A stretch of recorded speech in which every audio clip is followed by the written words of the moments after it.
My wife cheated on me with my cousin and had his baby. My family hid it for years, and now they want back in since I became successful. I'm a 44-year-old man who has been married for 10 years. My 41-year-old wife and I have been together for 13 years. We are content with our lives and have an 8-year-old kid as well. I have been married before, though. I married at the age of 22, but regrettably, for reasons I'm still clear, our marriage ended in divorce 3 years later. Since middle school, my ex-wife, who I'll call Sarah, has been with me. We were essentially childhood lovers. We made the decision to be married as soon as we were out of college and had respectable careers. For the first few years, everything was good between us, but then for some reason, things started to go strange. After that, I felt as though she was not interested at all, despite my best efforts to maintain the spark. A few weeks before our third wedding anniversary, she handed me divorce papers and declared she was done. Despite my best efforts to win her back, my goal was to improve our marriage. She was only able to tell me that she was no longer in love with me, which was all I wanted as an explanation for why we had to break up after all this time together. I was furious, but there was nothing I could do about it since I had no other choice and didn't want to prolong the divorce and make her even more unhappy by making her live with me. I made the decision to proceed. Because of the limited number of shared assets we had, the process was really simple. I never saw her again after that. After the divorce was finalized, she moved to California and shut off all communication. According to a few people I spoke with, even my relatives stopped talking to me around the time of the divorce, which was incredibly odd. But this is usual when I was going through a really trying time. They ought to have been there for me, but instead, they began to distance themselves from me. I made a concerted effort to stay in contact with them once the divorce was finalized, but I discovered that I had been blocked everywhere. I even made a few attempts to go see them, but neither my sister nor my parents ever let me in. It all struck me hard because it was so weird, and I was already going through a difficult period. I couldn't even bring myself to do anything for a few years following the divorce, so I quit my work and spent a few months at home without a job. But I'm really fortunate to have friends by my side who encouraged me to attempt to move on and do better even during such trying moments. After the divorce, my friends looked after me because my family was never there for me. I ultimately made the decision to open my own restaurant. Although it had always been my ambition, I had put it off in order to accumulate sufficient funds because I also needed to consider Sarah during our marriage. But because we were divorced, I made the decision to go ahead and do it alone. I also chose to call the restaurant the Golden Spoon, the name my parents had recommended. My buddies helped me approach a few potential investors, secure their support, and begin developing a business plan. I opened my own restaurant a few years later after the divorce. It took me about 4 years to get back on my feet. I met my current wife 2 years later. We started conversing after she told me she loved my restaurant at a function where we met through friends. I asked her to marry me after 3 years of dating because I wanted to give love another try. Here we are with our son 10 years later. My business life has also improved over the past few years, in addition to my personal life. In my career, I've done fairly well. It all began with a restaurant, but because of its success, we gradually started to grow. I am the CEO of my own hospitality group at the moment, and we operate a chain of hotels and restaurants that are quite well liked. We intend to grow it even further in the hopes of gaining recognition outside of the state. I have put a lot of effort into getting to where I am now, but it has been a difficult journey. Because of this, I recently agreed to an interview since I felt it was an indication that I had truly made it. However, after seeing that interview on Bloomberg TV, my family decided to get in touch with me again, and I honestly had no clue that it would generate such a storm in my life. I didn't really think my family would have watched it because the channel that carried it was a somewhat popular one. Even if they had, I didn't think they would arrive at my workplace. My workplace location isn't particularly discreet, so they must have had little trouble finding me. Still, it was highly improper of them to arrive at my place of employment and insist on seeing me while I was there. Regretfully, they did precisely that 3 days ago. Seeing them after all this time was really odd. The receptionist told me that my family was waiting outside when they arrived, even though I was working. I initially assumed she was referring to my wife and kid, which would have been strange given that my son was at Oakwood Elementary School and my wife was at work. She went on to say that my sister and parents were present to see me. I was having trouble processing what was happening at the time. I informed the receptionist that they would have to be ordered to go for the time being, but I would see them later. Naturally, they persisted and were making a scene, so I had to step in. Before I could talk to them and find out what was going on, I didn't want security to eject them from the premises. I therefore walked to the lobby to see them. They immediately pretended that nothing had changed in the over 2 decades since I had last seen them. They started praising me right away, telling me how wonderful it was that I had achieved enough accomplishment to make the headlines, and how motivational my tale was. They should have been included in that story as members of my family, so hearing them say it felt odd. They began discussing how they had seen my family, but I tried to dismiss it by telling them I had to return to work. I had mentioned in my interview how helpful my wife and son had been to me along the way. They were referring to certain family images that were also featured on the channel. Since they had been away from us for a while, they began to express a wish to meet my wife and their grandson as soon as possible. At that point, they said I should have done more to reach out to them after the divorce and chastised me for not trying hard enough. It dawned on me that I might at last be able to find out what had transpired at that time. Therefore, rather than telling them to leave, I chose to let them speak in an attempt to find some closure. I even sat down with them in the lobby. During their conversation, I learned the true reason my family had deserted me and why Sarah had chosen to divorce me. Yes, Sarah had been cheating on me, as you may have surmised by now. My parents had been helping her hide it the entire time, so I had never suspected it. However, they stated that they had their reasons, or at least those they believed to be legitimate, so don't pass judgment too hastily. Sarah had apparently been having an affair with my cousin, who was the son of my dad's older brother. Everything made sense when they eventually told me. I now saw why they had supported her, why I hadn't received an invite to any family gatherings for the previous 20 years, and why I had been rejected without any fault of my own. I had never liked my cousin, let's call him Kevin, since he was a rude, entitled brat. Unfortunately, his father and the rest of the family felt he should be given a free pass for everything because his mother had died when he was only 6 months old. No one ever told him how to act throughout his life, and he consistently got away with anything. The fact that my uncle, Kevin's father, was my dad's supervisor and had founded the family business before my dad joined it didn't help either. When Kevin decided he wanted to be with Sarah after we were married, and she agreed, my family felt compelled to support them. They couldn't take the chance of upsetting my uncle, but apparently, it was easy for them to decide to risk their friendship with me. They did precisely that. They also informed me that my uncle made it very apparent during the divorce that he did not want any family members, including my parents and sister, to communicate with me in any way. After Sarah said she was expecting my child, they apparently attempted to object. They would have to cut me off if they ever wished to communicate with their grandson. In addition, when Sarah filed for divorce, I was never informed that she was expecting a child. I couldn't have predicted because she hadn't been displaying at the time either. She had moved out long before the divorce was finalized, so she hadn't been living with me.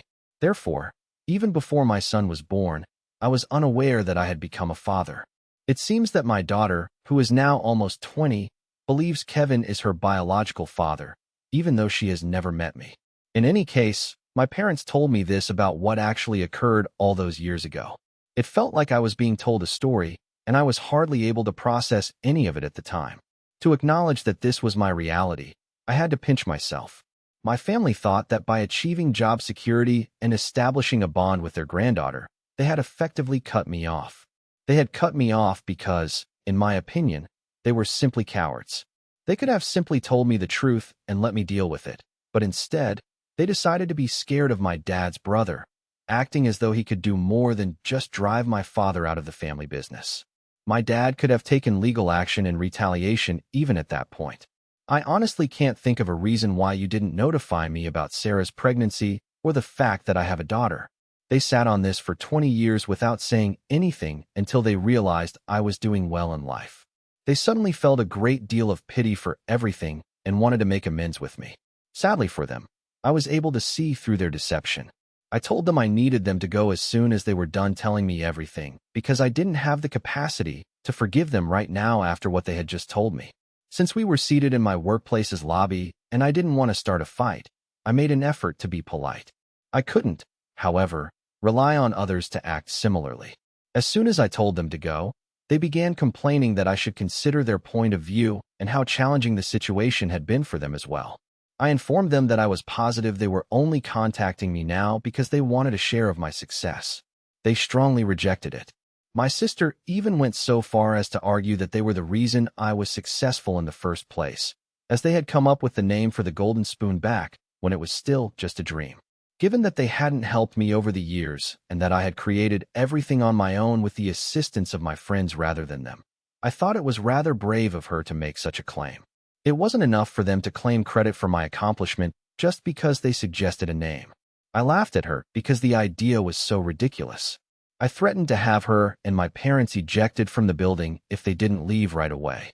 They persisted in their argument, stating that they would not go until we had resolved our differences, but I was not interested in carrying on the discussion. I therefore carried out my promise and had security eject them from the building.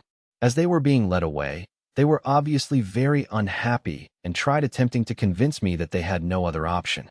However, I don't believe that they had an option, but they chose poorly, and now they will have to live with the repercussions. They have survived the previous 20 years without seeing me or my family, so I have no doubt that they will be able to do the same in the future. In any case, they haven't stopped attempting to get in touch with me. 3 days after this happened, they haven't had the guts to return inside my workplace, but they have been showing up outside, sending emails to my work address, and texting me on Facebook. Their attitude has clearly changed, as seen by the numerous apologies in their emails.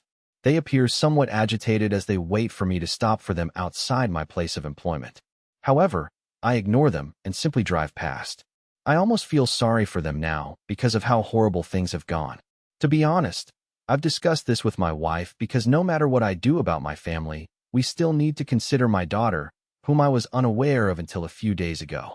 We have been debating whether or not to track down my daughter and attempt to get in touch with her.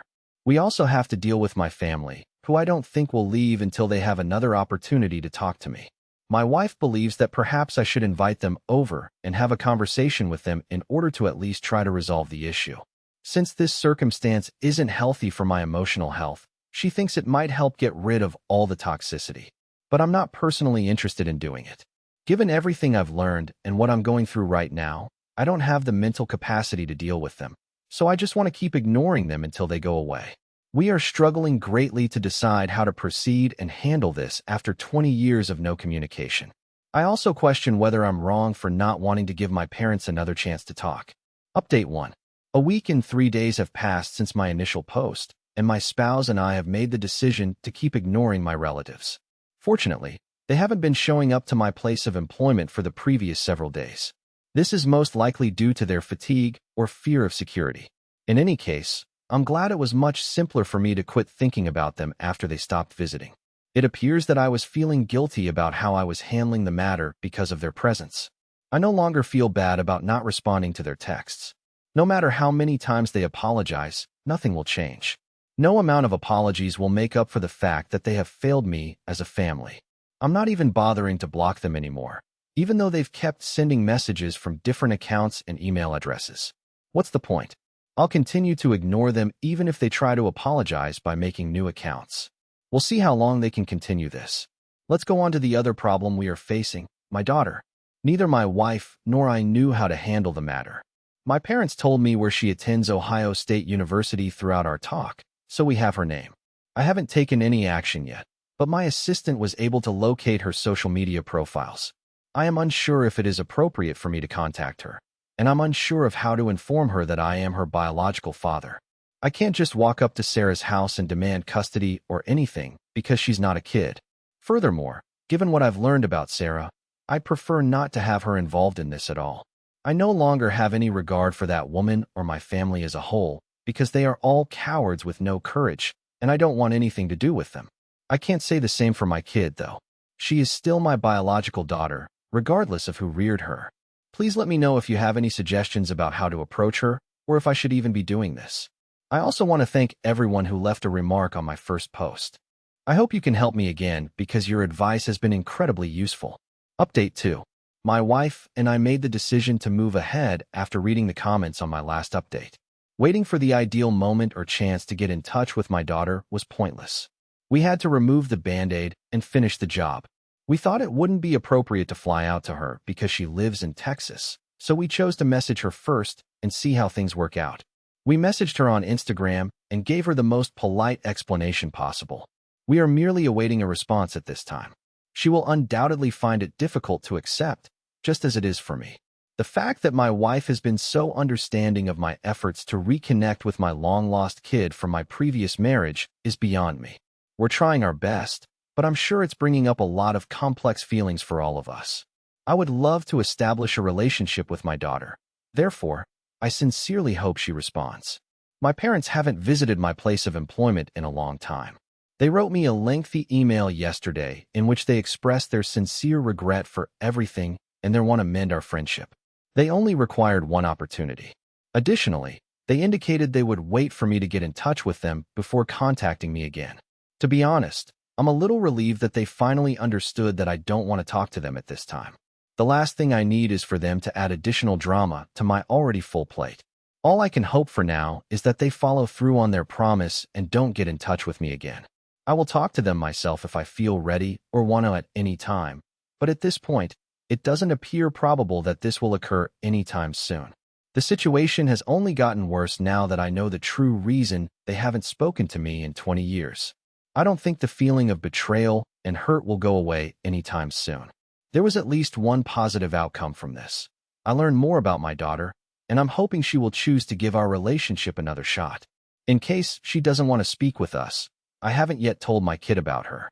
I don't want to give him unrealistic expectations, but if everything works out, he might see her as a sister, and I might meet the daughter I never knew I had.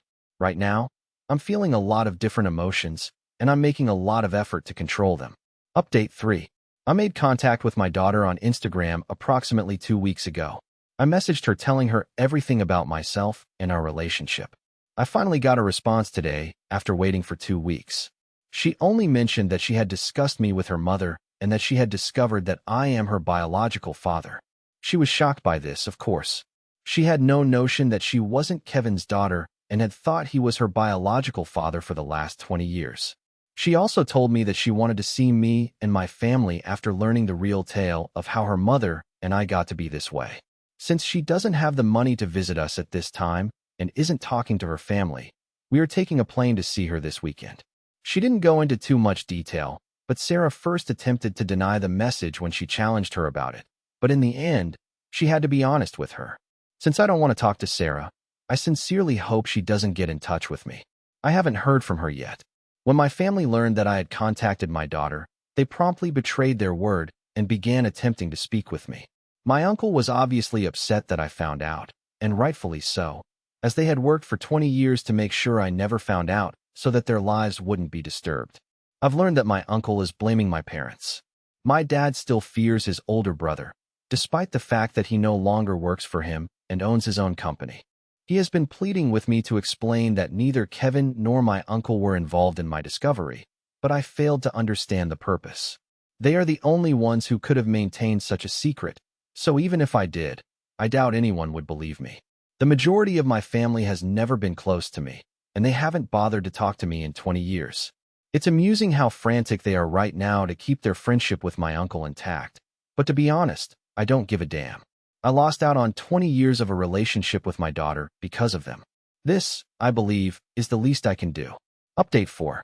I finally got to meet my kid today with my family. It was initially uncomfortable, then moved, but overall it was simply lovely.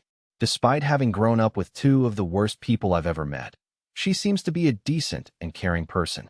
She is a very mature and clever young woman, whether it is due to her natural disposition or to the fact that they raised her well. During our lengthy talk, we discussed Sarah and Kevin's situation. She told me that she didn't care that they didn't approve of her meeting us. She doesn't care what her folks think now that she knows the truth. She doesn't intend to eliminate Sarah and Kevin from her life entirely because they don't have any other children but her, but she will undoubtedly put them out of her life for a while as she tries to come to terms with everything. She informed me that she also needed time to begin developing a relationship with me. I completely understand that she's in a really strange mental state at the moment. She seemed to get along well with my wife and her half-brother, and we had a great day overall. During supper, we discovered that my parents, who are her grandparents, had maintained communication with her throughout the entire time. Given that they were her grandfather's brother's family rather than her biological grandparents, She always thought it was odd how sentimental they were about her. Now they understand why they were so devoted to her. But now that she has learned all of this, she and I both view them differently. Since I'm a lot older than her, I can probably relate to her feelings, but not totally.